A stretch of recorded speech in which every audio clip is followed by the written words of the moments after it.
أعوذ بالله من الشيطان الرجيم. بسم الله الرحمن الرحيم. السلام عليكم ورحمة الله وبركاته. حلقة جديدة وموضوع جديد. موضوع شيق للغاية فعلا، وهو موضوع حقيقة تزاوج الجن بالإنس. هنقول بعض الأسئلة اللي هيكون الإجابة عليها من القرآن الكريم ومن السنة، وإن شاء الله تعالى الموضوع يعجبكم. هل يحدث تزاوج بين الإنس والجن ومعاشرة ينتج عنها خلفة؟ والإجابة نعم يحدث. هل بمقدور الجن خطف إنس سواء رجل أو امرأة في أي من الأعمار، كبير صغير طفل شاب امرأة راجل كبير؟ والإجابة نعم يستطيع الجن خطف إنس. قال رسول الله صلى الله عليه وسلم: إذا جامع الرجل امرأته ولم يسم الله انطوى الشيطان إلى إحليليه فيجامع معه. حديث صحيح. والآية من سورة الإسراء، آية رقم 64: بسم الله الرحمن الرحيم: وشاركهم في الأموال والأولاد.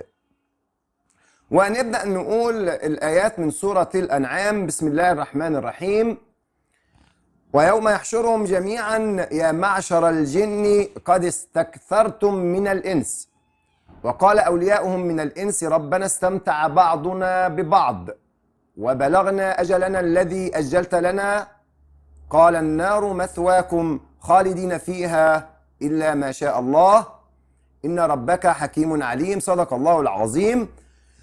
وهنقول ايه سبب الاعتراض على ان بالفعل في مقدور الجن خطف انسان او معاشرة الجن للانس او العكس.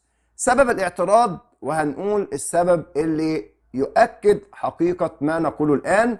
سبب الاعتراض: البعض بيقول ان الجن خلق من نار، وان الانس من العناصر الاربعة او من التراب او الطين، فيستحيل بل انه يمنع وجود نطفة بين انسية في رحم جنية او العكس. فطبعا الرد وبمنتهى البساطة ان الذي خلق من نار هو ابو الجن، والذي خلق من طين هو ادم ابو البشر، ولكن ذرية الجن وذرية ادم ما اتخلقش من النار ولا من الطين او التراب.